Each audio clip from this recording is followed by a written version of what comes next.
Class जो है, आज का जो क्लास है वो आपका फिफ्थ क्लास है। ठीक है, ये आपके लिए एक हम जो है थर्ड सेमेस्टर वाले बच्चों के लिए स्पेशल कोर्स लेके आए हैं। ठीक है, जिसमें आपके थर्ड सेमेस्टर के जितने भी जो सिलेबस है, ठीक है, थर्ड सेमेस्टर में आपका जो सिलेबस है उसमें जितने भी यूनिट है, उसका जो उसके अंदर जितने भी टॉपिक्स है वो सब आपको जो है वो कवर कराया जाएगा इस क्लासेस में। ठीक है, और ये जो बैच है वो किन के लिए है? थर्ड सेमेस्टर वाले जो बच्चे हैं, जो अभी थर्ड सेमेस्टर में आ गए हैं और जिन लोग अभी थर्ड सेमेस्टर में जाने वाले हैं, जिनका एग्जाम अभी नहीं हुआ है, ये उन बच्चों के लिए भी है ये बैच। ठीक है, और इस पे जो लाइव क्लासेस है, अगर आपसे मिस हो गया होगा, है ना, जिनका एग्जाम अभी नहीं हुआ होगा, तो उनके लिए तो क्या है, ये आपका मिस हो गया ये वाला क्लास, तो उनको जो है वो रिकॉर्डेड वीडियो भी आपको प्रोवाइड किया जाएगा। ठीक है, आपको अगर वीडियो अच्छा लगता है, हमारा क्लासेस अगर अच्छा लग रहा है, तो फर्दर जो क्लासेस है और भी जो सब्जेक्ट है उनके क्लासेस के लिए, या जितने भी यूनिट है उनके क्लासेस के लिए आप हमारा जो कोर्स है वो परचेस कर सकते हैं। इसके लिए और भी ज्यादा आपको जानकारी अगर चाहिए हो, तो वो आप हमारे हेल्पलाइन नंबर जो है, स्टूडेंट हेल्पलाइन नंबर है, जो आपके स्क्रीन पे स्क्रॉल हो रहा होगा, वहां जाके आप कॉल कर सकते हैं और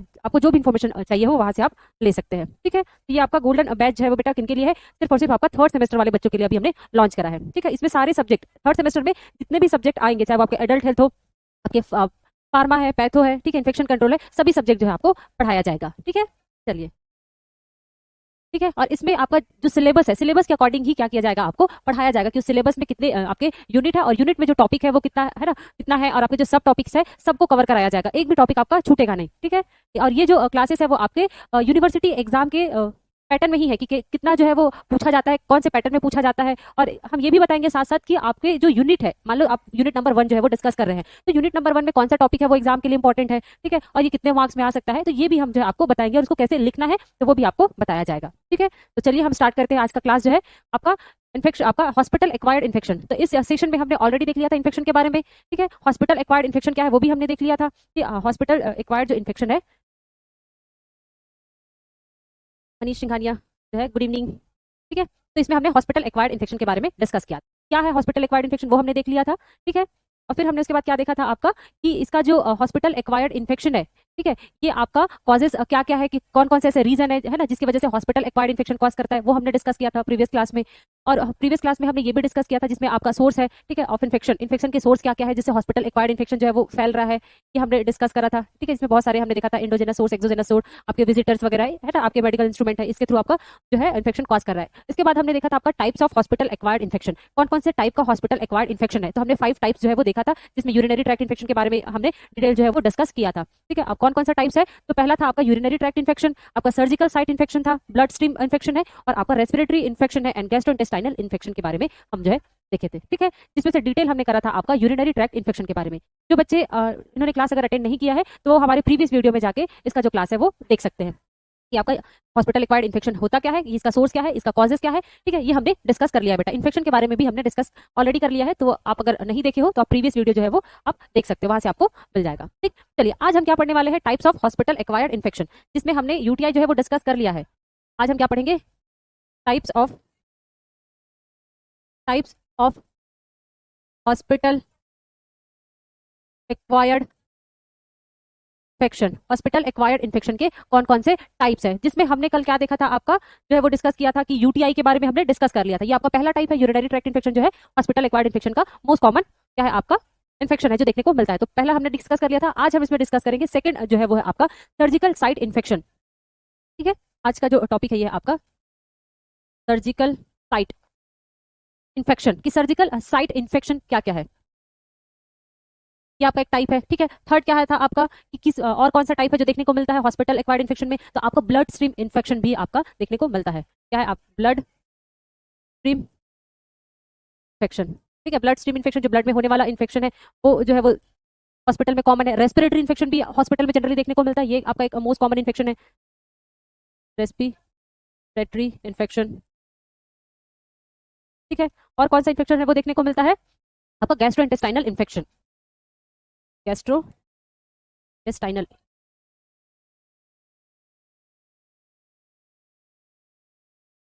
ठीक है, तो ये आपके टाइप्स है हॉस्पिटल एक्वायर्ड इन्फेक्शन का। स्किन इन्फेक्शन जो है या फिर आपका जो सॉफ्ट टिश्यू इन्फेक्शन है वो भी देखने को मिलता है। ठीक है, आपका कदर है आपका स्किन एंड सॉफ्ट टिश्यू। ठीक,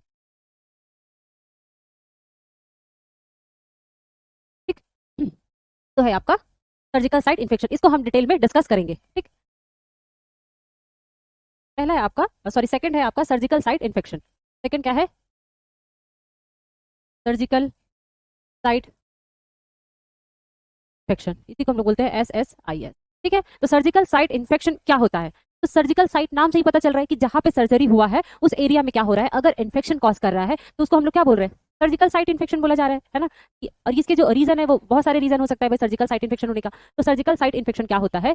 जहां सर्जरी हुआ है, ठीक है, वहां पे क्या हो रहा है, आपका इन्फेक्शन कॉज कर रहा है। ठीक है, और ये कब हो रहा है आपका? With in 13 days of operation. Operation होने के 13 डेज के अंदर ही उसमें इन्फेक्शन अगर कॉज हो रहा है तो वो हम लोग क्या बोलेंगे? Hospital acquired. क्योंकि जब भी क्या हुआ है उसको सर्जरी हुआ है, तो ड्यूरिंग सर्जरी तो इन्फेक्शन है ना नहीं हुआ है, उसके बाद स्टार्ट हुआ है। ठीक है, तो ये आपका क्या कहलाएगा? Surgical site infection. मतलब 30 डेज के अंदर अगर उसमें हो रहा है आपका after incision, that is this surgical site infection कहलाता है। ठीक है, तो सर्जिकल साइट इन्फेक्शन क्या होता है?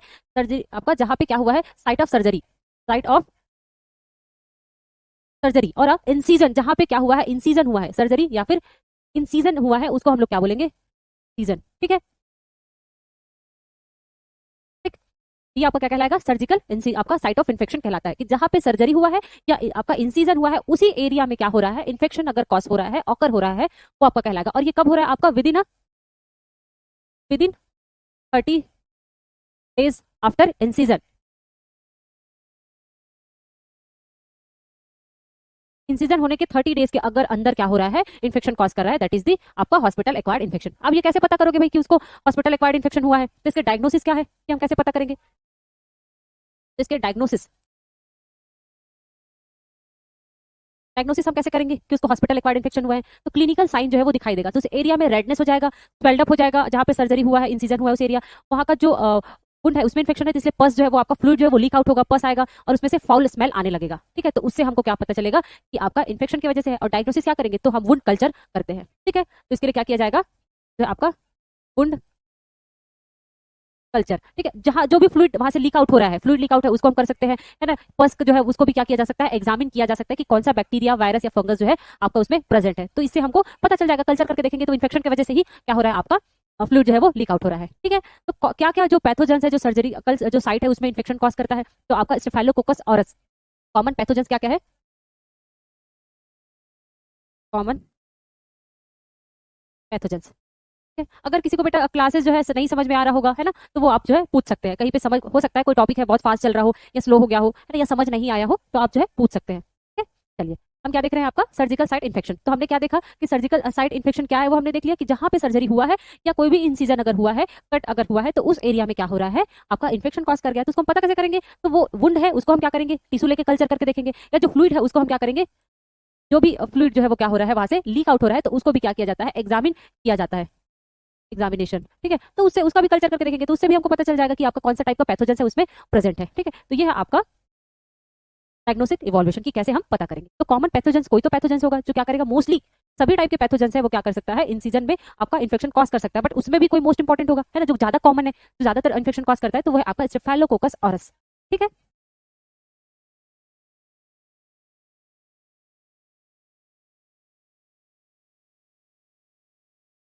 स्टेफाइलोकोकस जो ऑरस होता है वो क्या करता है, आपका इन्फेक्शन कॉज करता है। ठीक, ये आपका मोस्ट कॉमन पैथोजन। स्टेप्टो आपका स्यूडोमोनास जो है वो भी कॉज करता है, आपका सर्जिकल साइट इन्फेक्शन कॉज करता है। चलिए, अब ये तो हमने देख लिया भाई कि होता क्या है और पैथोजेंस क्या है। तो किनको होने का रिस्क ज्यादा है? तो रिस्क फैक्टर, नेक्स्ट आपका रिस्क फैक्टर कि किनको होने का रिस्क जो है वो ज्यादा है। रिस्क फैक्टर, किनको किनको होने का रिस्क ज्यादा रहेगा? एनीवन, आप बता सकते हैं? चलिए, तो ऐसे पर्सन जिनको क्या है, डायबिटिक है। डायबिटिक में क्या होता है, जो हीलिंग प्रोसेस है वो क्या हो जाता है, स्लो हो जाता है। तो स्लो हीलिंग प्रोसेस रहेगा, तो बैक्टीरिया जो है वो, और हमको मालूम है कि जो आपका ग्लूकोज है वो क्या करता है, बैक्टीरिया को अट्रैक्ट करता है। ठीक है, तो उसके पास दो नेगेटिव पॉइंट हो गया, एक कि उसका हीलिंग प्रोसेस स्लो हो रहा है, आपका पुअर हीलिंग प्रोसेस है, और दूसरा क्या है, आपका बैक्टीरिया को भी वो क्या कर रहा है, मतलब जो भी पैथोजन है उसको अट्रैक्ट कर रहा है, तो उसको जो इन्फेक्शन होने का रिस्क ज्यादा रहेगा। तो आपका पेशेंट को क्या है, अगर पर्सन को डायबिटिक है या फिर जो डायबिटिक मलाइटस वाले जो डीएम पेशेंट होते हैं, ये उनमें जो है वो कॉमन है।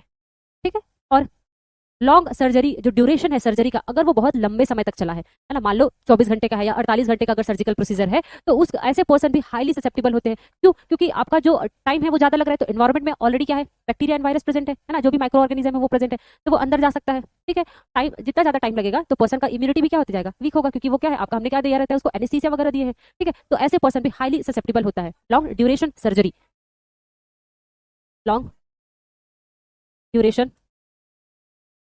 सर्जरी, अगर जिसका जो सर्जरी है उसमें क्या लग रहा है, अगर लंबा समय लग रहा है तो ऐसे पर्सन, ठीक है। पुअर एसेप्टिक टेक्निक, अगर कोई भी प्रोसीजर कर रहे हैं, है ना, ऑपरेशन अगर कर रहे हैं, चाहे आपका वुंड जो है वो ड्रेसिंग अगर कर रहे हैं, तो वो जो प्रोसीजर है वो हम क्या कर रहे हैं, प्रॉपर स्ट्राइल टेक्निक जो है अगर हम यूज नहीं कर रहे हैं, तो ऐसे जो पर्सन है उनमें भी क्या हो सकता है, आपका इन्फेक्शन होने का रिस्क रहेगा। सपोज किसी ने ऑपरेशन कराया, है ना, ऑपरेशन कराने के बाद क्या हुआ भाई, हम उसको क्या करते हैं, वार्ड में भेजते हैं। अब वहां पे एक बार ऐसा तो नहीं है कि एक बार उन्होंने ड्रेसिंग कर दिया ओटी में तो वही ड्रेसिंग चलेगा, बार बार हमको क्या करना पड़ेगा, उसका ड्रेसिंग जो है वो चेंज करना पड़ता है, या आसपास का जो एरिया है उसको हमको क्या करना पड़ता है, क्लीन करना पड़ता है, क्योंकि उसमें से क्या हो रहा है, कभी कभी लीक आउट रहता है, ठीक है, मॉइस्चर ना रहे, इसलिए हम क्या करते हैं, क्लीन करते हैं। और अगर हम उसका हाइजीन ही मेंटेन नहीं कर रहे हैं, है ना, प्रॉपर हाइजीन हम मेंटेन नहीं कर रहे हैं, और ड्रेसिंग जो है वो बहुत ज्यादा लंबे लंबे समय में हम क्या करवा रहे हैं, चेंज करवा रहे हैं, तो ऐसे पर्सन जो है वो क्या हो रहा है, हाईली ससेप्टेबल होता है कि वहाँ इन्फेक्शन कॉज कर जाएगा, इसको आप मतलब जो है क्या करना पड़ता है, जल्दी जल्दी ड्रेसिंग जो है वो चेंज करना पड़ता है, ठीक है। और चेंज भी कर रहे हैं तो एसेप्टिक टेक्निक का ध्यान रखना है, ठीक है। ये नहीं कि हमको हमने हैंड वॉश नहीं किया और आप क्या कर रहे हो, उसको क्लीन कर रहे हो, और जो आपका कॉटन है वो भी स्ट्राइल नहीं है ना, कहीं से भी हमने उठा लिया और हैंड से ही टच कर लिए और फिर उसको क्लीन कर रहे हैं, ऐसा नहीं। हमको क्या है, आर्टरी फोर्सेप्स से उसको होल्ड करना है और फिर क्लीन करना है, क्योंकि आर्टरी फोर्सेप्स को आपका इन्फेक्टेड नहीं रहता है, वो डिसइंफेक्टेड रहता है, क्योंकि हम उसको क्या करते हैं, डिसइंफेक्टेड सॉल्यूशन में डुबा के रखे रहते हैं। अब जो भी कॉटन वगैरह यूज करोगे तो वो भी स्ट्राइल होना चाहिए, ठीक है। तो जो भी प्रोसीजर का आपका आइटम है वो सारे क्या होने चाहिए, आपका स्ट्राइल होना चाहिए, और उसी को ही हम यूज करेंगे। अगर हम वो यूज नहीं कर रहे हैं तो पेशेंट को क्या हो सकता है, आपका इन्फेक्शन होने का रिस्क रहेगा। तो poor aseptic technique, poor sepsis या सेप्टिक टेक्निक, ठीक है। तो ऐसे पर्सन जो है वो हाईली ससेप्टेबल होंगे, ठीक।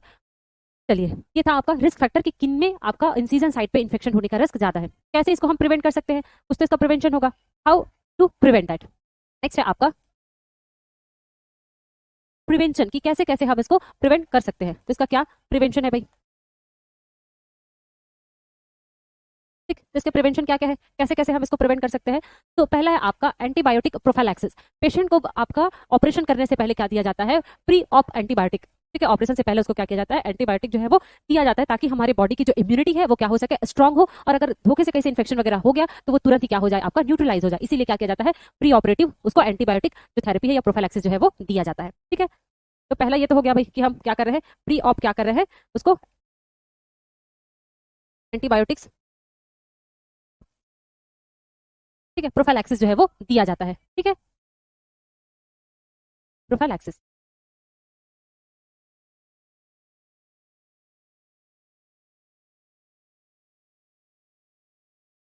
चलिए, तो हमने तो दे दिया भाई आपका pre operative antibiotic prophylaxis.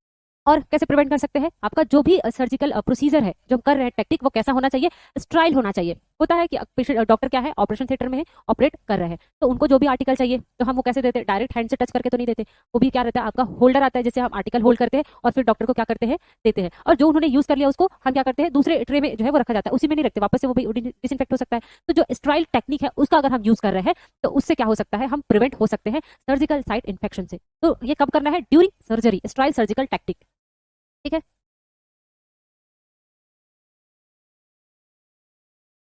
स्ट्राइल surgical techniques, अगर आपका स्ट्राइल सर्जिकल टेक्निक का अगर हम यूज कर रहे हैं तो उससे भी क्या किया जा सकता है, इन्फेक्शन से प्रिवेंट किया जा सकता है, और ना सर्जिकल साइट पे, ठीक है। और कैसे हम जो है इसको प्रिवेंट कर सकते हैं, तो आपका वुंड केयर, अगर हम प्रॉपर वुंड केयर कर रहे हैं तो उससे भी हम बच सकते हैं इन्फेक्शन होने से। हमको एक बार इंसिजन कर दिया, उन्होंने ड्रेसिंग कर दिया, हमने चेंज ही नहीं करना है, हमने उसको क्लीन ही नहीं करना है, तो उससे क्या होगा, बैक्टीरिया जो है वो ग्रो कर जाएगा, माइक्रो ऑर्गेनिज्म है वो ग्रो करेगा और क्या हो जाएगा, इन्फेक्शन कॉज कर जाएगा। यही तो हो रहा है ना। तो आपका प्रॉपर वुंड केयर क्या कर रहे हैं हम, अगर प्रॉपर वुंड केयर अगर हम जो है कर रहे हैं तो उससे भी हम जो है इन्फेक्शन साइट से, जो सर्जिकल साइट है वहां पे इन्फेक्शन होने से बचा सकते हैं, ठीक है। ग्लाइसेमिक कंट्रोल, अगर पर्सन जो है अपना डायबिटिक कंट्रोल करे, ठीक है, तो उससे भी क्या किया जा सकता है, इन्फेक्शन होने से बचाया जा सकता है। अभी हमने पढ़ा कि भाई ग्लूकोज क्या करता है, अट्रैक्ट करता है पैथोजेंस को, तो ग्लूकोज लेवल हाई रहेगा तो हीलिंग प्रोसेस तो स्लो होगा ही होगा, बैक्टीरिया भी क्या मतलब जो भी माइक्रो ऑर्गेनिज्म है वो भी क्या हो जाएगा, वहां पे उसका जो संख्या वो बढ़ने लगेगा। तो भाई आप कितना ही उसको कंट्रोल कर लोगे, है ना। हमको तो इसलिए हम क्या करना पड़ेगा, ग्लाइसेमिक को जो है, अगर पेशेंट को डायबिटिक है तो उस कंडीशन में जो उसका ग्लूकोज लेवल है उसको हमको क्या करना पड़ेगा, मॉनिटर करना पड़ेगा और उसको कंट्रोल करना पड़ेगा, ठीक है। तो आपका ग्लाइसेमिक कंट्रोल करके भी हम जो है बच सकते हैं, ठीक है। आपका ग्लाइसेमिक कंट्रोल करके किया जा सकता है, ठीक। तो ये था आपका prevention of surgical site infection, कि सर्जिकल साइट पे इन्फेक्शन है तो उसको कैसे कैसे हम जो है वो प्रिवेंट कर सकते हैं, उसके कैसे हम डायग्नोज कर सकते हैं और वो होता क्या है। आई होप आपको ये जो है समझ में आया होगा। यहाँ तक किसी को कोई डाउट है क्या, अगर आप सुन पा रहे हैं मेरे को, if I am audible please reply me.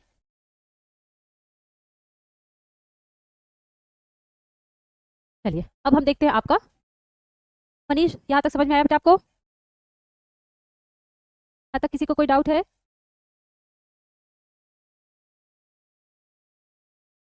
शायद मनीष नहीं सुन पा रहे हैं। मोमित रंजन सा, आपने इससे पहले का क्लासेस जो है वो अटेंड किया था? मोमित, अगर आप अटेंड करोगे बेटा तो आपको बिल्कुल समझ में आएगा कि इन्फेक्शन क्या है, ऑलरेडी मैंने बता दिया है। ठीक है। और आपका हॉस्पिटल एक्वायर्ड इन्फेक्शन क्या है वो ऑलरेडी मैंने बता दिया है कि कैसे कैसे जो है वो कॉज करता है, ये भी मैंने बता दिया था। तो आपने प्रीवियस क्लास अटेंड किया था? ओके। चलो, फिर भी आपको समझ में नहीं आया है, चलिए एक बार और देख लेते हैं, कोई बात नहीं। हमने देखा था हॉस्पिटल एक्वायर्ड इन्फेक्शन का टाइप्स, ये कितने टाइप्स का होता है। ऑलरेडी हमने 6 टाइप्स देख लिया था। पहला क्या था आपका? यूटीआई। ठीक है, हमने देख लिया था यूरिनरी ट्रैक्ट इन्फेक्शन के बारे में, ये क्या है और कैसे होता है। आज हम क्या देख रहे थे? सर्जिकल साइट इन्फेक्शन, की जहां पे सर्जरी हुआ है उस एरिया में क्या हो गया है आपका? इन्फेक्शन हो गया है। ठीक है, किसी को आपका स्टमक सर्जरी हुआ हो, कहीं पे भी बॉडी में किसी भी पार्ट में क्या हुआ है? सर्जरी हुआ है, तो उसको स्टमक सर्जरी हुआ है, तो स्टमक वाले एरिया पे क्या हो गया? जहां पे सर्जरी हुआ है वहां पे क्या हुआ है? इन्फेक्शन अगर कॉज हो गया है, उसी को हम क्या बोल रहे हैं? Surgical site. सर्जरी के जगह पे क्या होना? आपका संक्रमण होना ही तो क्या कहला रहा है? सर्जिकल साइट इन्फेक्शन बोल रहे हैं इसी को। ठीक है, तो ये था आपका साइट ऑफ सर्जरी, जहां पे सर्जरी हुआ है या इंसिजन हुआ है उस जगह पे क्या होना? आपका पैथोजेंस का ग्रो कर जाना, और ग्रो करने के बाद क्या करेगा? वहां टिश्यू को डैमेज करेगा, इन्फेक्शन कॉज करेगा, तो वही आपका क्या कहलाता है? सर्जिकल साइट इन्फेक्शन कहलाता है। ठीक है, तो इसको हम कैसे पता करेंगे? तो वुंड को कल्चर करके, जहां वहां का टिश्यू हम क्या करते हैं? लेते हैं और लेके उसको क्या किया जाता है? एग्जामिन किया जाता है, जिससे हम पता कर सकते हैं कि कौन सा पैथोजन है वो आपका इन्फेक्शन कॉज करा है, तो उसके अकॉर्डिंग ट्रीटमेंट दिया जा सकता है। या तो फिर क्या किया जा सकता है? जो फ्लूइड लीक आउट हो रहा है ना, क्योंकि इस कंडीशन में क्या होता है? आपका पस फॉर्म हो जाता है, बैक्टीरिया क्या करता है? आपका डिकम्पोज करना स्टार्ट कर देता है और पस फॉर्म हो जाता है। ठीक है, तो जो फ्लूइड लीक आउट हो रहा है उसको भी क्या किया जा सकता है? कल्चर करके हम आपका आइडेंटिफाई कर सकते हैं आपका पैथोजेंस को। तो इससे हम क्या करेंगे? उसको पता कर पाएंगे। ठीक है, कि कौन सा पैथोजेंस वहां पे प्रेजेंट है, ठीक है, जो इन्फेक्शन कॉज कर रहा है। ठीक है, पर हमने इसको आइडेंटिफाई ही नहीं करेंगे तो हम कैसे इसको ट्रीटमेंट देंगे कि भाई वो बैक्टीरिया है कि वो वायरस है कि पैरासाइट है। ठीक है, क्योंकि अगर बैक्टीरिया है तो हम एंटीबायोटिक देंगे, अगर वायरस है तो एंटीवायरल देंगे, है ना। अब बैक्टीरिया ग्रो कर रहा है तो हम एंटीवायरल तो नहीं दे सकते, तो उसको कंफर्म करने के लिए हम क्या करेंगे? आपका वुंड कल्चर या फ्लूइड जो है वो एग्जामिनेशन किया जाएगा। ठीक है, चलिए इसके बाद हमने क्या देखा था कि कॉमन पैथोजेंस कौन कौन से है जो क्या कर रहा है? इन्फेक्शन कॉज कर रहा है आपका सर्जिकल साइट पे। ठीक है, तो है आपका स्टेफाइलोकोकस ऑरियस, जो मोस्ट कॉमन आपका क्या है? पैथोजन है, जो क्या करता है? इन्फेक्शन कॉज करता है। इसके अलावा और भी हो सकता है, पर अगर सब में अगर हमने देखे तो ये आपका मोस्ट कॉमन है। ज्यादातर जो है इन्फेक्शन हो रहा है तो उसमें ये जो है वो प्रेजेंट होता है। ठीक है, इसीलिए हमने इसको किया है कि मोस्ट कॉमन। इन सब में कोई तो एक कॉमन होगा जो सब में प्रेजेंट होगा। अगर 10 लोगों को इन्फेक्शन हो रहा है तो जो 8 लोगों को या 7 लोगों को कौन कॉज कर रहा है? तो वह आपका स्टेफाइलोकोकस ऑरियस हो सकता है, 2 लोगों को अलग हो, तो कोई भी जो पैथोजन है वो कॉज कर सकता है, बट मोस्ट जो है वो ये है। ठीक, इसके बाद हमने क्या देखा? इसका रिस्क फैक्टर, कि किनको होने का रिस्क जो है वो ज्यादा रहेगा, है ना। कोई तो ऐसा पर्सन होगा जिसको ज्यादा हो रहा है, तो कौन है? जिनको डायबिटिक मलाइटिस है, डायबिटिक है पर्सन। ठीक है, जिनको अगर सर्जरी का जो ड्यूरेशन है अगर वो लंबा समय चल रहा है तो ठीक है, और आपके एसेप्टिक टेक्निक, अगर हम जो टेक्निक यूज कर रहे हैं वो प्रॉपर स्टराइल नहीं है, तो ऐसे पर्सन जो है वो हाईली रिस्क होता है कि उनको क्या है? सर्जिकल साइट इन्फेक्शन हो सकता है। ठीक है, तो अब इसको हम कैसे प्रिवेंट करेंगे? इसी को हम ओवरकम कर लेंगे तो हमको प्रिवेंशन हो जाएगा। कि अगर पेशेंट को डायबिटिक है तो वो हाई रिस्क में, तो डायबिटिक वाले पर्सन को तो हमको ग्लूकोज जो है वो क्या करना पड़ेगा? आप जो है वो मेंटेन करोगे, आपका ग्लाइसेमिक जो है वो कंट्रोल करेंगे, तो पेशेंट जो है वो इन्फेक्शन नहीं होगा।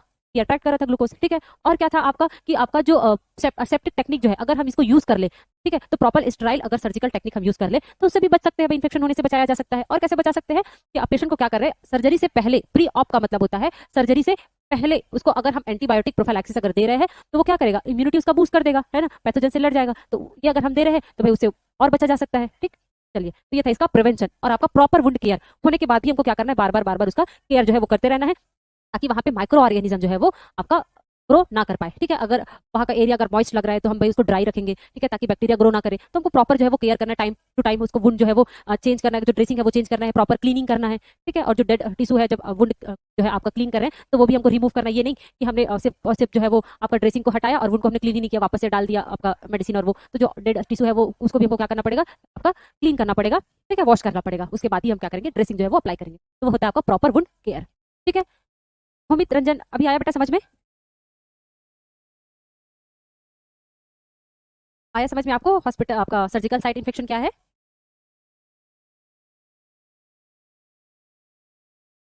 चलिए, ठीक है, नेक्स्ट हम पढ़ेंगे आपका blood stream infection. Blood stream infection क्या होता है? नेक्स्ट है आपका ब्लड स्ट्रीम इन्फेक्शन, ये थर्ड है आपका blood stream infection. Blood stream infection का क्या मतलब होता है कि बैक्टीरिया आपका, चाहे वो कोई भी पैथोजेंस हो, ठीक है, वो हमारे डायरेक्ट ब्लड में कहा चला गया है, उसको हम लोग बोलते हैं ब्लड स्ट्रीम इन्फेक्शन। पैथोजेंस है, कहाँ इंटर कर गया है, ब्लड में इंटर कर गया, और हमारी जो ब्लड है उसको इन्फेक्शन कर दिया, उसको इन्फेक्टेड कर दिया। अगर हमारा ब्लड इन्फेक्टेड है तो क्या हो जाएगा भाई, क्योंकि ब्लड ही क्या हो रहा है, सभी जगह ट्रैवल कर रहा है, सप्लाई हो रहा है, सारे ऑर्गन में जा रहा है, टिश्यूज में जा रहा है ना। तो ब्लड जहां जहां जाएगा आपके पैथोजेंस भी वहां वहां जाएंगे, क्योंकि उसी में क्या हो रहा है आपका, उसको इन्फेक्शन कॉज कर दिया है, तो उसके थ्रू क्या करेगा, वो ट्रैवल करेगा, है ना। तो आपके जो है वो सिस्टमिक इन्फेक्शन होने का रिस्क रहता है, ठीक है। तो ये क्या होता है आपका ब्लड स्ट्रीम इन्फेक्शन क्या है, अगर पैथोजेंस है वो कहाँ पे चला गया, हमारे ब्लड स्ट्रीम को क्या किया है, या ब्लड में क्या कर दिया है, पहुंच गया है और उसको इन्फेक्शन कर दिया है, ब्लड इन्फेक्शन। ब्लड इन्फेक्शन, हमारा अगर ब्लड क्या हो गया है, इन्फेक्शन हो गया है, और ये इन्फेक्शन कैसे होगा, बाय एंटरिंग ऑफ पैथोजेंस,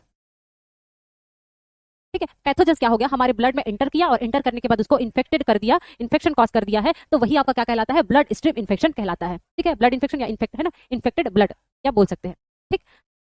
ये था आपका ब्लड स्ट्रीम इन्फेक्शन। अब उसमें इन्फेक्शन हुआ है, ये हम कैसे करेंगे, कैसे हमको पता चलेगा, तो ब्लड कल्चर करके हम देखेंगे, जिससे क्या हो जाएगा, पता चलेगा। तो डायग्नोसिस कैसे किया जाता है इसको, डायग्नोसिस कैसे करेंगे, तो है आपका ब्लड कल्चर करके, ब्लड कल्चर करेंगे, जिससे हमको पता चल जाएगा कि उसको ब्लड में इन्फेक्शन है, ठीक है।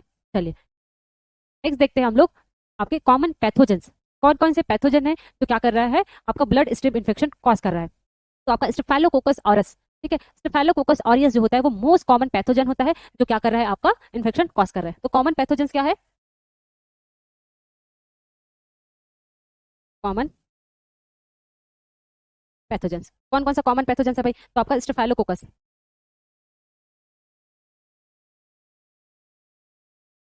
ऑरियस, स्टेफाइलोकोकस ऑरियस जो होता है वो आपका मोस्ट कॉमन पैथोजेंस है, जो क्या कर रहा है, आपका ब्लड स्ट्रीम को इन्फेक्शन कर रहा है, ब्लड को इन्फेक्शन कॉज कर रहा है, ठीक है।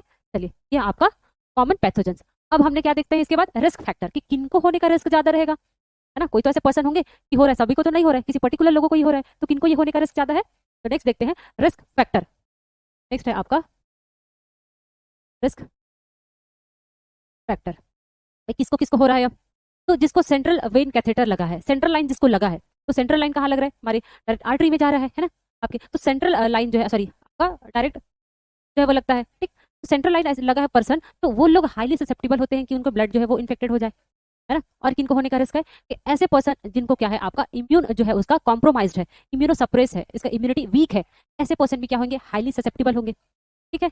और ऐसे पर्सन जिनको प्रोलॉन्ग क्या है, आपका कैनुला जो है वो लगा है, कैनुला आपका जो कैनुलाइजेशन है वो लंबे समय तक अगर लगा है, हम उसको चेंज नहीं कर रहे हैं, वो उसको वन आपका क्या हो गया, अबव 1 वीक, 1 वीक से ज्यादा हो गया, तो ऐसे पर्सन भी हाईली ससेप्टेबल होंगे, क्योंकि फ्लूइड हम बार बार दे रहे हैं, तो वो इन्फेक्शन हो सकता है वहां पे, है ना। तो ऐसे जो पर्सन है वो क्या रहेंगे, हाईली एंड हाईली ससेप्टेबल होते हैं टू कॉज ब्लड स्ट्रीम, ठीक। कौन कौन से पर्सन जिनको क्या है, इम्यूनिटी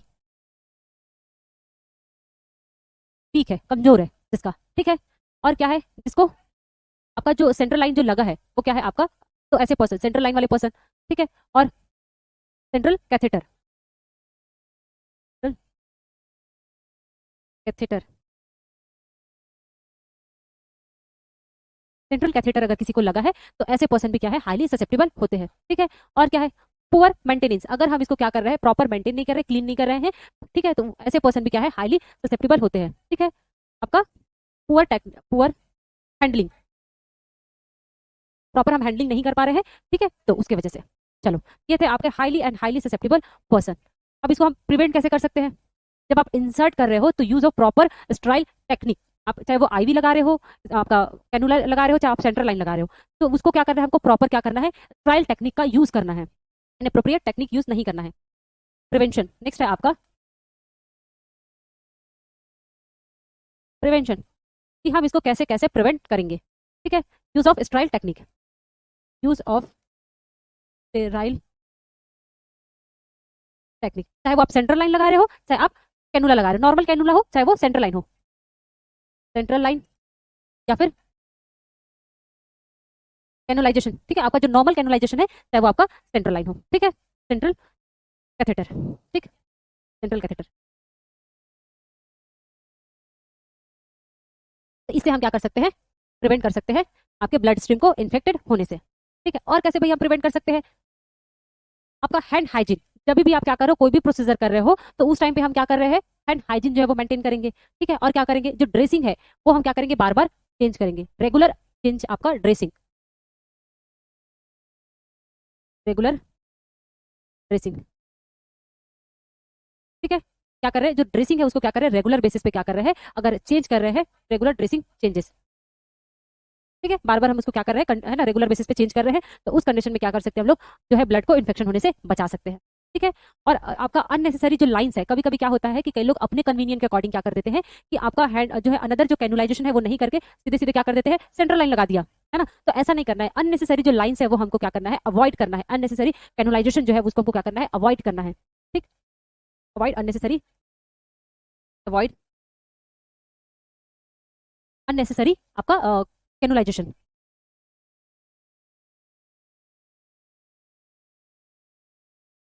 ठीक है। अननेसेसरी जो लाइंस है उसको हमको क्या करना है, अवॉइड करना है। तो इससे हम क्या कर सकते हैं, अपने ब्लड को इन्फेक्शन होने से बचा सकते हैं, ठीक है। चलिए, और हाँ, अगर कहीं पे क्या हुआ है, किसी को वुंड हुआ है ना, हमको कोई चोट लगा है और कोई पर्सन को भी क्या है, आपका इन्फेक्टेड है अगर कोई, तो वुंड को हमको क्या करना है, प्रॉपर कवर करके रखना है, ओपन नहीं करना है, क्योंकि वुंड में एक बार क्या हुआ, इन्फेक्शन हुआ तो वहां पे ब्लड सप्लाई आ रहा है, तो हो सकता है ब्लड में भी चला जाए, तो वो कवर वुंड है ना, ओपन जो वुंड है उसको हमको क्या करना है, कवर करना है, ठीक है। कवर, ओपन, ठीक। तो इससे भी हम क्या कर सकते हैं, ब्लड को इन्फेक्शन होने से बचा सकते हैं, ठीक? तो ये था आपका ब्लड स्ट्रिप इन्फेक्शन। क्या आया समझ में? I am audible, please reply me.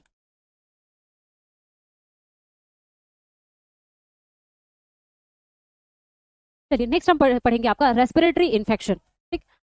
Next है आपका रेस्पिरेटरी इन्फेक्शन। हमने टाइप्स में देखा है कितने टाइप्स का इन्फेक्शन हो रहा है। पहला हमने ये देख लिया सर्जिकल साइट इन्फेक्शन क्या है, फिर हमने ब्लड स्ट्रीम इन्फेक्शन जो है वो देख लिया कि ब्लड में इन्फेक्शन हो रहा है तो क्यों हो रहा है और कैसे हम उसको प्रिवेंट कर सकते हैं और कैसे उसको पता कर सकते हैं और किनको होने का रिस्क ज्यादा है, ठीक। अभी हम देखेंगे कि रेस्पिरेटरी इन्फेक्शन जो है वो क्या होता है और किनको होने का रिस्क जो है वो ज्यादा है, कैसे इसको प्रिवेंट करेंगे और कैसे इसको हम डायग्नोस करेंगे भाई कि उसको रेस्पिरेटरी इन्फेक्शन है, ठीक है। चलिए, नेक्स्ट हम देखते हैं आपका रेस्पिरेटरी इन्फेक्शन, फोर्थ नंबर है रेस्पिरेटरी।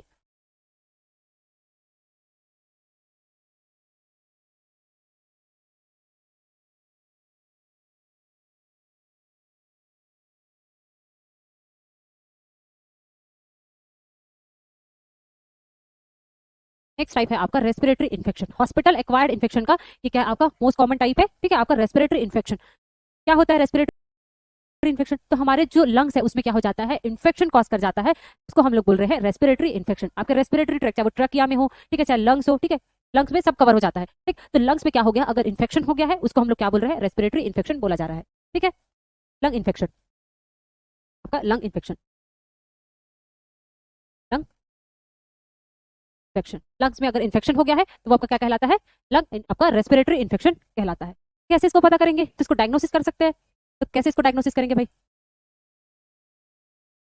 तो डायग्नोसिस करने का कोई एक आपका तरीका होगा पता करने का, ठीक। कैसे हम इसको डायग्नोसिस करेंगे, तो chest x ray, chest x ray, chest x ray करेंगे, उससे हमको पता चल जाएगा। अगर पेशेंट को क्या हो रहा है, अगर खांसी आ रहा है ना, स्पुटम जो है वो बलगम अगर आ रहा है तो स्पुटम कल्चर करेंगे, तो उससे पता चल जाएगा, ठीक है। क्या करके देखेंगे, स्पुटम कल्चर। तो ये दो तरीका है जिससे हमको क्या करेगा, पता चल जाएगा कि पेशेंट को रेस्पिरेटरी इन्फेक्शन है, ठीक है। चलिए, तो ये था आपका डायग्नोसिस कि कैसे हम जो है उसको डायग्नोस करेंगे रेस्पिरेटरी इन्फेक्शन, ठीक। रेस्पिरेटरी इन्फेक्शन या फिर आपका वेंटिलेटर एसोसिएटेड निमोनिया, ठीक है। आपका जनरली होता है, पेशेंट अगर हॉस्पिटल में आया है ना, हॉस्पिटल में ही हम देख रहे हैं ना, हॉस्पिटल एक्वायर्ड इन्फेक्शन का ही क्या एक प्रकार है। तो पेशेंट क्या है, हॉस्पिटल में आया, जब वो आया तो उसको कोई इन्फेक्शन नहीं है, रेस्पिरेटरी सिस्टम को लेके प्रॉब्लम नहीं है, पर हो सकता है भाई उसको उसके बाद क्या हुआ, रेस्पिरेटरी रिलेटेड प्रॉब्लम होने लग जाए, या कोई पेशेंट ऐसे होते हैं जो स्टेबल नहीं है ना, कोई और सपोज वो ब्रेन हेमरेज को लेके आया हो या कोई भी लेके आया, तो उस कंडीशन में क्या होता है, उसको ऑक्सीजन सैचुरेशन क्या हो जाता है, डाउन हो जाता है। लंग्स काम कर रहा है, ऐसा नहीं है कि उसमें कोई प्रॉब्लम है, बट पेशेंट को हम क्या करते हैं, वेंटिलेटेड करते हैं, वेंटिलेटर में रखा जाता है। और वेंटिलेटर में अगर हम रखे हैं उसको, है ना, आपका एक लाइफ सपोर्ट टेक्निक है ना, तो उसमें रखे हैं तो क्या हो जाता है, आपका पर्सन को क्या हो सकता है, रिस्क रहता है कि उसको निमोनिया कॉज कर जाए। और निमोनिया क्या होता है, आपका लंग्स का इन्फेक्शन, की लंग्स में क्या हो गया, पैथोजेंस का क्या होना, आपका मल्टीप्लिकेशन होना, यही हम निमोनिया कहते हैं इसी को, ठीक है। तो उस कंडीशन में क्या हो सकता है, क्योंकि आपका पेशेंट वेंटिलेटर में है, कंप्लीट वो क्या है, आपका लाइफ सपोर्ट टेक्निक में है, तो आपका रिस्क रहता है उसको इन्फेक्शन होने का, रेस्पिरेटरी इन्फेक्शन होने का रिस्क जो है वो रहता है, ठीक। चलिए, तो ये आपका लंग इन्फेक्शन कहलाता है, या फिर इसी को हम बोल रहे हैं रेस्पिरेटरी इन्फेक्शन को, आपका वेंटिलेटेड एसोसिएटेड निमोनिया जो है वो भी हो सकता है, ठीक है। चलिए, अब हम क्या करेंगे कि कौन सा ऐसे पैथोजन है जो क्या कर रहा है, रेस्पिरेटरी इन्फेक्शन कॉज कर रहा है, तो कोई तो माइक्रो ऑर्गेनिज्म होगा। नेक्स्ट देखते हैं आपका कॉमन पैथोजेंस। कौन कौन से कॉमन पैथोजेंस है भाई जो क्या कर रहा है, इन्फेक्शन कॉज कर रहा है? तो आपका स्यूडोमोनास जो होता है, एरोजियोनोसा, ठीक है, ये क्या करता है, इन्फेक्शन कॉज करता है, ठीक। और कौन से ऐसे माइक्रो ऑर्गेनिज्म है जो क्या कर रहा है, इन्फेक्शन कॉज कर रहा है? स्टेफाइलोकोकस ऑरिस मोस्ट है आपका, सभी में जो है देखने को मिल रहा है स्टेफाइलोकोकस ऑरिस,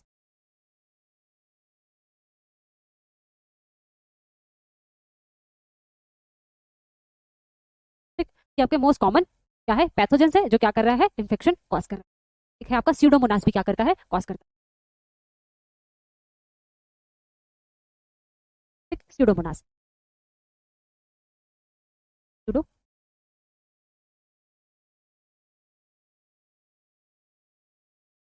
ठीक। तो यह है आपका कॉमन पैथोजेंस। आप किनको होने का रिस्क ज्यादा है, कोई तो ऐसा पर्सन होगा जो हाईली ससेप्टेबल होगा कि उनको लंग इन्फेक्शन हो जाए। नेक्स्ट है आपका रिस्क फैक्टर।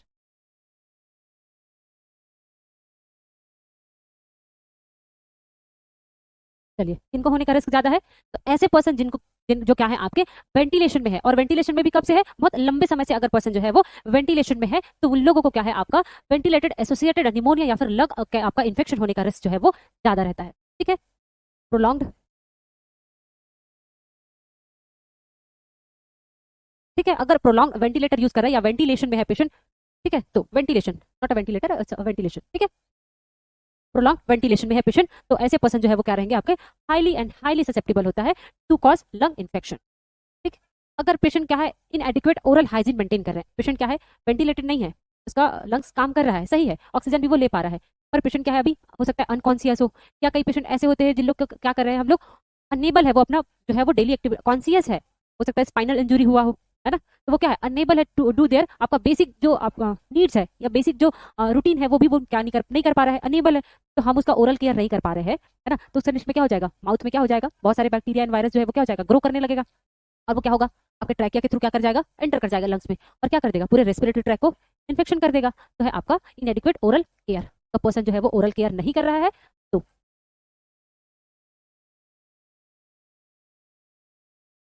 ठीक है, इनएडिक्वेट ओरल केयर, तो ऐसे पर्सन भी क्या होते हैं हाईली ससेप्टेबल होते हैं। और कौन होगा, जिनका इम्यून सिस्टम वीक है ना, वीक इम्यून, वीक इम्यून, ठीक, जिनका इम्यून क्या है वीक है, ऐसे पर्सन क्या होंगे हाईली ससेप्टेबल होगा टू कॉज रेस्पिरेटरी इन्फेक्शन।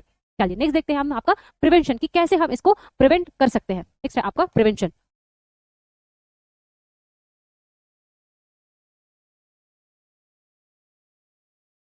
कि कैसे कैसे हम इसको प्रिवेंट करेंगे भाई।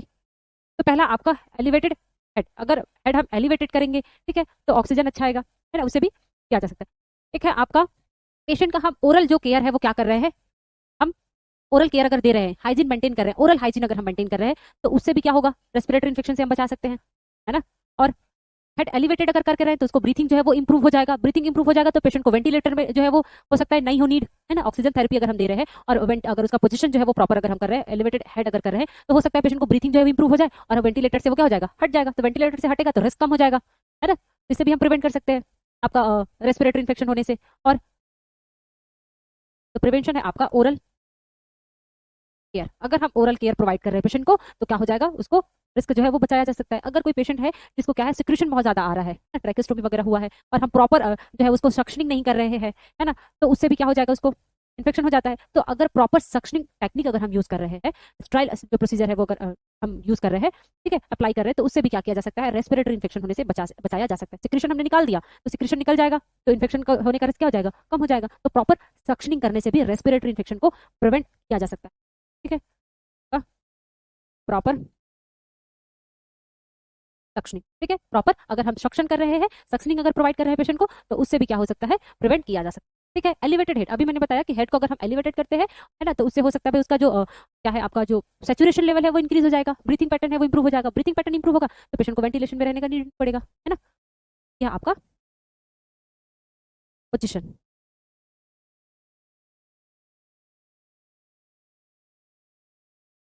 हेड हम क्या करेंगे, एलिवेटेड करें, ठीक है, जो बेड है हेड का वो है ना, वो क्या कर देंगे हम लोग एलिवेटेड, ठीक, इससे क्या हो सकता है, उसको ब्रीथिंग इंप्रूव हो जाएगा और पेशेंट को जो है रिस्क ऑफ इन्फेक्शन जो है वो भी कम हो जाएगा।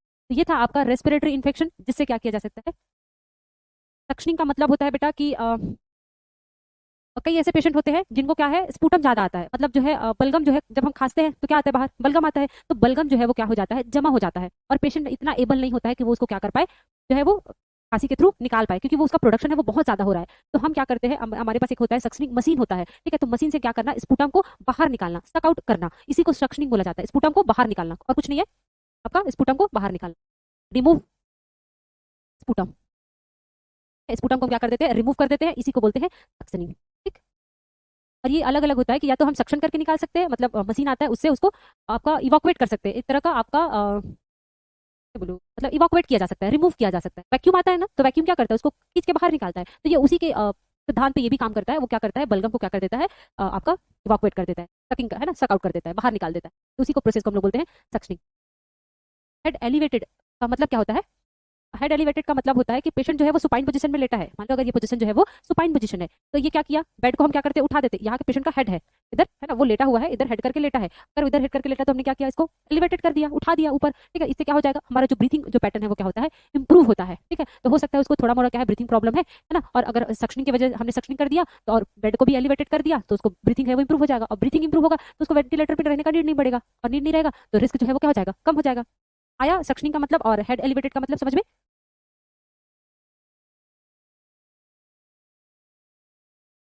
ठीक है, ठीक है, तो ये है आपका प्रिवेंशन, रेस्पिरेटरी से हम कैसे क्या होता है, आपका इन्फेक्शन क्या है और कैसे उसे प्रिवेंट कर सकते हैं। चलिए नेक्स्ट देखते हैं, गैस्ट्रो इंटेस्टाइनल इन्फेक्शन, कि हमारे स्टमक में इन्फेक्शन हो जाना, यही आपका क्या कहलाता है, गैस्ट्रो इंटेस्टाइनल इन्फेक्शन कहलाता है। तो कौन कौन से ऐसे रीजन है जिसकी वजह से हो रहा है ना, कौन क्या कॉमन पैथोजेंस है, कौन ऐसे रिस्क फैक्टर है जिसको हो रहा है। नेक्स्ट हम देखते हैं आपका गैस्ट्रो इंटेस्टाइनल,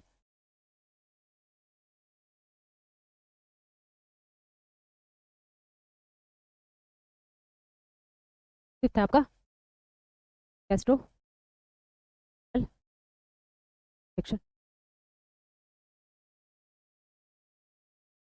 गैस्ट्रोइंटेस्टाइनल इन्फेक्शन का मतलब होता है कि हमारे जो स्टमक है उसमें क्या हो गया है, इन्फेक्शन हो गया है, ठीक है, तो उसी को बोला जाता है गैस्ट्रोइंटेस्टाइनल इन्फेक्शन, चाहे वो स्टमक में हो, चाहे कोई स्मॉल इंटेस्टाइन हो, चाहे वो आपके लार्ज इंटेस्टाइन हो, इसमें क्या हो रहा है आपका, चाहे ईसोफेगस हो, ठीक है, उसमें क्या हो रहा है, अगर इन्फेक्शन कॉज कर रहा है पूरे ट्रैक पे, ठीक है, आपके डाइजेस्टिव ट्रैक में क्या हो गया है, इन्फेक्शन कॉज कर रहा है, उसी को हम लोग बोलते हैं गैस्ट्रोइंटेस्टाइनल इन्फेक्शन बोला जाता है, ठीक है, यही ट्रैक पे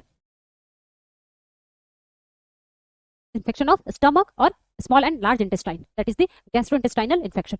अब उसको अगर गैस्ट्रोइंटेस्टाइनल इन्फेक्शन हो गया है, ठीक है, तो कैसे पता चलेगा, हम कैसे पता करेंगे, तो क्या डायग्नोसिस करेंगे, तो इसका है डायग्नोसिस, कैसे पता करेंगे भाई, तो आपका स्टूल एग्जामिनेशन किया जाता है, ठीक है, उससे पता चल जाएगा, ठीक, या स्टमक कंटेंट जो है वो हम क्या करेंगे, अब उसको भी हम क्या कर सकते हैं, एग्जामिन कर सकते हैं, ठीक है, अगर पेशेंट को वोमिटिंग वगैरह हो रहा है बार बार, ठीक है, तो उससे क्या कर सकते हैं, जो वोमिटिंग जो फ्लूइड है वो हम क्या कर सकते हैं, जो कंटेंट है वो लेके उसको एग्जामिन कर सकते हैं, ठीक, जिससे पता चल जाएगा कि उसको स्टमक इन्फेक्शन है, अगर डायरियल हो रहा है तो उस कंडीशन में हम कर सकते हैं स्टूल एग्जामिनेशन करके, ठीक, तो ये आपका, और क्या कर सकते हैं, कोलोनोस्कोपी कर सकते हैं, कोलोन अगर आपका है ना लार्ज इंटेस्टाइन वगैरह ना सीवियर केस में करेंगे, ठीक है, तो कैसे कैसे पता करेंगे,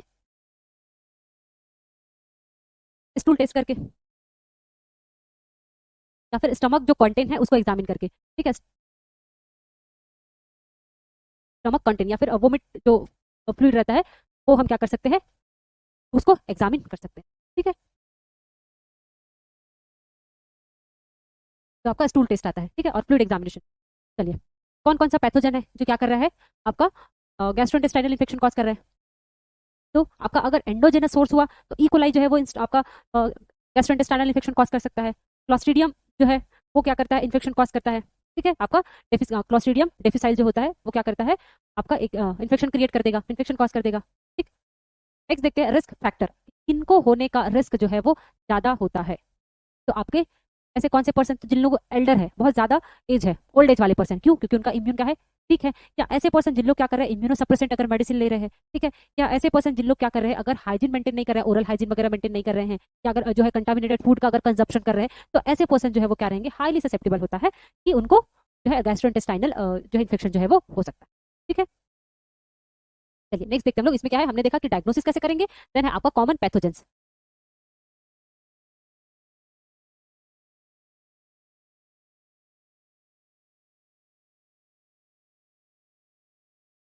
ठीक है, कॉमन पैथोजन क्या है आपका, क्लॉस्ट्रीडियम, ठीक है, क्लॉस्ट्रीडियम आपका डेफिसाइल, ठीक है, डेफी क्लॉस्ट्रीडियम डेफिसाइल जो होता है ये मोस्ट कॉमन पैथोजन है जिसकी वजह से क्या हो रहा है, जीआई इन्फेक्शन कॉज हो रहा है। रिस्क फैक्टर,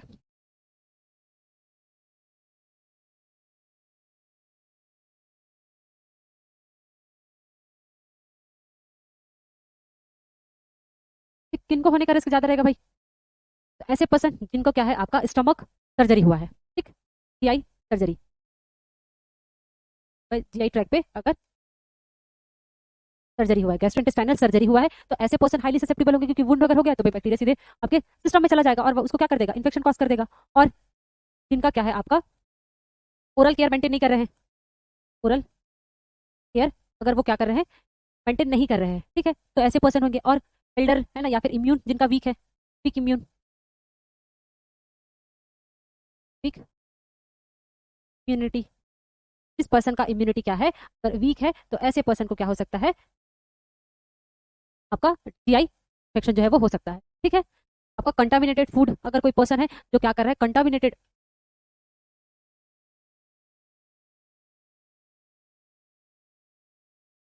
अगर वो कंटामिनेटेड फूड कंजप्शन कर रहा है ना, जैसे कि बाहर का जो खुला हुआ जो फूड है, अगर वो पर्सन उसको क्या कर रहा है, खा ले रहा है, जिसमें मक्खियां बैठी है ना, तो वो क्या हो जाएगा, उससे जीआई इन्फेक्शन हो जाएगा, ठीक है। प्रॉपर क्या कर रहा है, हैंड वॉश नहीं कर रहा है ना, तो हैंड वॉश अगर नहीं कर रहा है, कब, अगर वो क्या कर रहा है ड्यूरिंग ईटिंग टाइम पे, तो ऐसे पर्सन क्या रहेंगे, हाईली ससेप्टेबल होंगे। हॉस्पिटल में पेशेंट है ना, उसका फूड क्या हो गया, कंटामिनेटेड फूड कंजप्शन का मतलब होता है कभी कभी बाहर से कोई फूड लाके दे रहा है, या उसको क्रेविंग अगर हो रही है पर्सन को फूड कंज्यूम करने का, तो वो बाहर का खा लिया, ऑलरेडी उसका इम्यून क्या है, वीक है ना, तो ऐसे पर्सन भी हो जाएंगे। आपका हैंड वॉश नहीं कर रहा है पेशेंट को, हमने बोला कि आप जो है वो फूड कंज्यूम करें, है ना, तो अगर वो एबल है खाना खाने के लिए, पर उन्होंने क्या किया, हैंड वॉश नहीं किया अगर, ठीक है, या जो भी आपके नियर बाय जो भी प्लेस है ना, वहाँ पे उसका हैंड टकराया, चाहे वो आपका बेड हो चाहे कोई भी हो, अगर उसने हैंड वॉश नहीं किया, जिसकी वजह से क्या हो सकता है, उसको इन्फेक्शन होने का रिस्क रहेगा। तो ऐसे पर्सन जो है वो क्या रहेंगे, हाईली ससेप्टेबल होते हैं to cause the GI infection, ठीक है। तो इसको हम कैसे प्रिवेंट कर सकते हैं, पेशेंट को क्या बोलेंगे, हैंड वॉशिंग करें, है ना, प्रॉपर हैंड वॉशिंग, तो प्रिवेंशन, भाई कैसे इसको हम प्रिवेंट करेंगे, हैंड वॉश बिफोर आपका क्या करना, ईटिंग क्या करना पड़ेगा उसको, हैंड वॉशिंग विद आपका एंटीसेप्टिक सोप हो गया, ठीक है, या सॉल्यूशन हो गया, उससे क्या करना है, उसको हैंड वॉश करना है, ठीक है। तो हैंड वॉशिंग